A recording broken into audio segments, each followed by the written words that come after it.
Show. E como é que estão essas lições sobre dinheiro, esses versos? Porque, por exemplo, o Tiago, que você conhece muito bem, né? Já gravou inúmeras vezes com ele. Eu lembro que ele começou a ler a Bíblia por Provérbios, do Salomão. Exatamente. Porque ele viu, poxa, isso aqui parece mais próximo da minha realidade, quem mexe com dinheiro, com negócio. Salomão, segundo a Bíblia, foi o mais rico que já existiu. Então tem muito mais lá do que em outras áreas? Como que é? Salomão fala muito de maneira mais sistemática, porque Salomão foi um grande administrador.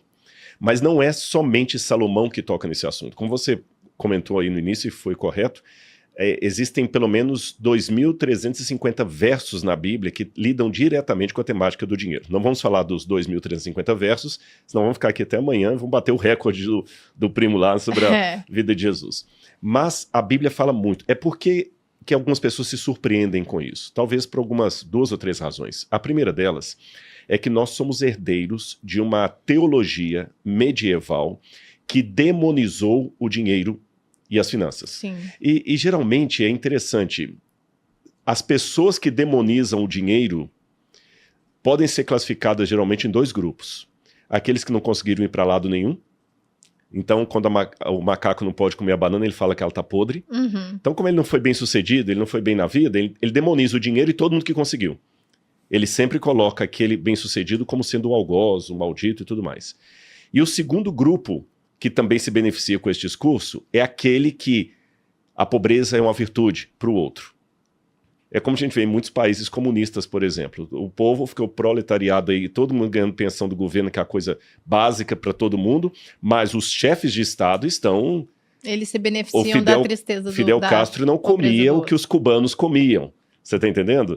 E assim por diante. Então, quer dizer, ou você tem uma visão ideológica, não, o dinheiro é ruim, é péssimo, mas eu tô bem, ou você demoniza, e a teologia medieval colocou muito essa ideia que Deus não gosta do dinheiro, Deus não gosta do rico, e as pessoas acabaram comprando esse discurso e foram ler a Bíblia sempre como se houvesse uma ojeriza ao dinheiro, o que não é verdade. É lógico que nós não podemos ir num outro extremo disso, que também existe esse risco, de achar que o único abençoado por Deus é o que conseguiu dinheiro. Sim. Então, se o sujeito está lá ganhando salário mínimo, sustentando com dificuldade a família dele, não, esse é um maldito de Deus. E o outro, esse é um abençoado por Deus. Aí também, para mim, é uma distorção do princípio bíblico das finanças. E você citou essa questão medieval, de que seria meio que uma interpretação medieval de que, olha, Deus não gosta de dinheiro. Só que, por exemplo, eu não sei quase nada de Bíblia. Não parei para ler a Bíblia ainda de maneira completa, até porque são muitos livros, né? Quantos ao todo? Bom, se você pegar o cânon que os protestantes usam, são 66 livros. Nossa. Se você colocar o cânon católico, você coloca mais 7 livros deuterocanônicos aí. Pois é, e antes eu pensava que essa definição de livro era mais ou menos como a do Platão, que eram rolos, mas não, são livros de diferentes autores. Então são realmente 66 livros no caso do protestante. E eu não conheço dessa área, mas eu li bastante da parte da filosofia e do teatro grego. E aí me surpreendeu bastante quando eu peguei a trilogia tebana, que é uma peça muito antiga. Ela foi baseada em um poema chamado Tebaiada, mais antiga ainda, mas eu peguei aquela que foi feita por Sófocles, e se eu não me engano ela é de 2.400 anos atrás. Sófocles é o quarto, quinto século antes de Cristo. Pois é, e lá mora um personagem, o Creonte, que era o tio do Édipo, né? Então, para quem conhece o complexo de Édipo, vem dessa peça da trilogia tebana. São 3 histórias, eu tava na última, na Antígona. Uma hora ele se refere ao ouro, que era moeda na época, como o vil metal. Eu fiz uma nota no meu celular que eu falei, caramba, o cara no 4º século ou 5º século antes de Cristo tava se referindo ao ouro como uma coisa má. Então, essa interpretação de que o dinheiro é ruim não é algo exclusivo, por exemplo, que veio da cristandade ou, anteriormente, dos judeus. Os gregos, que tinham pouco contato com essa cultura na época, tinham uma visão parecida também. O que eu acho bem interessante. Mas por que você coloca essa questão medieval? Há uma diferença. Quando você pega o Creonte, o personagem do Édipo, que fala do vil metal, lembra que, na época que isso foi escrito, o ouro tinha... a moeda mesmo, não a moeda enquanto valor, a moeda enquanto objeto, ela tinha sido inventada pelos lídios, que estavam na região ali, hoje fazia parte da Turquia, mas na época tudo era Grécia, e a moeda teria 200 e poucos anos de existência. Então era uma coisa recente. Lembra que a mitologia grega sempre, e aí a gente tem que entender o personagem também, a frase na boca do personagem. É uma época de chamar a atenção de toda a aristocracia ateniense, que deturpava os valores. Por isso que muito do teatro grego surgiu. Porque o teatro grego ele surge para fazer as pazes com a filosofia. A filosofia, quando ela começa ali com os pré-socráticos, o primeiro filósofo foi Tales de Mileto, a filosofia surgiu para rebater a poesia e o teatro, porque a poesia estava a serviço dos que mandavam e mantinham o povo lá embaixo, enquanto eles estavam enriquecendo.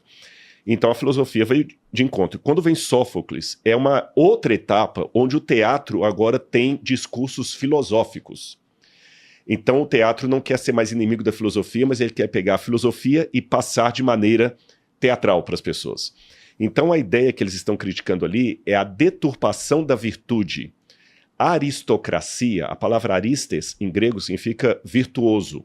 A aristocracia é o poder dos virtuosos. Os virtuosos é quem? Quem estava com dinheiro, quem estava no poder, aquela coisa toda, estavam distorcendo valores que poderiam ser melhor aproveitados. Então, um valor nobre se torna um perigo, ou pecado, se quiser usar a linguagem bíblica, quando ele é colocado nas mãos de alguém como instrumento de maldade.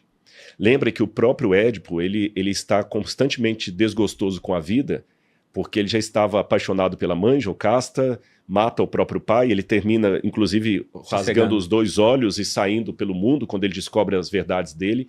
Então existe um pessimismo nessa literatura ali, que é uma maneira de falar do pessimismo da estrutura social da aristocracia. A denúncia que é feita na Idade Média é diferente dessa. A denúncia que é feita na Idade Média é a seguinte: o dinheiro é uma maldição em qualquer situação. Sim. É diferente do grego. O grego estava criticando a distorção da riqueza. O mundo medieval estava criticando a riqueza pela riqueza.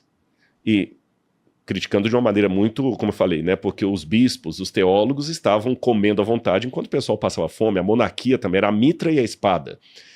Aí o que acontece? Tanto é que a Revolução Francesa vai eclodir com a queda da Bastilha por causa disso.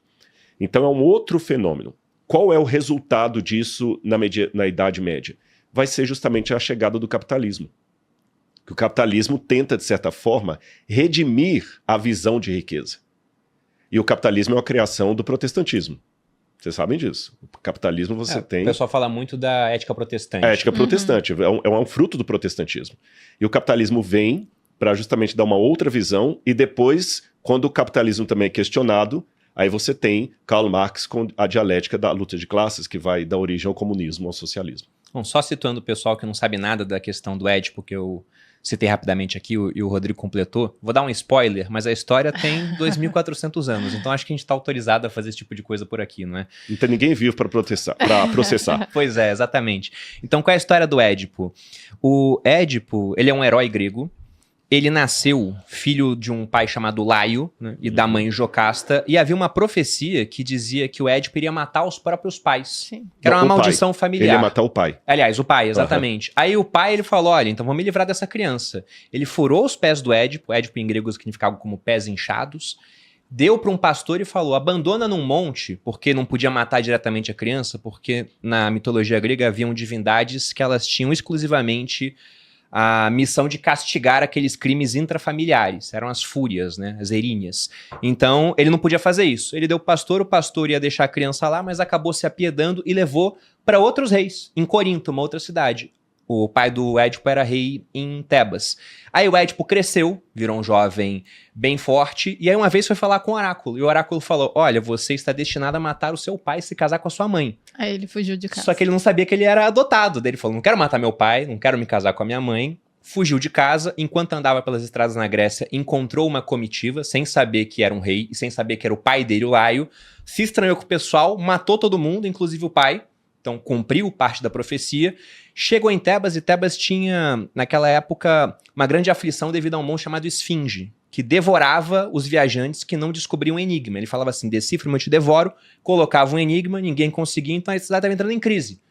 E aí o Creonte, que era o irmão da Jocasta, da rainha, falou, quem matar esse bicho, vira o novo rei, casa com a Jocasta. E o Édipo chegou lá, ele respondeu o enigma, que era o que anda com 4 pernas de manhã, com 2 durante a tarde e 3 à noite. Ele falou, é o homem.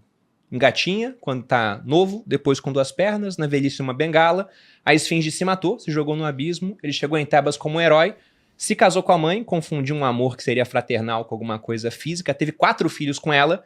E aí a trilogia tebana começa com Tebas passando novamente por maus bocados, sofrendo com uma peste, que na opinião deles era um castigo divino, porque algo havia sido feito de errado e deveria ser restaurado.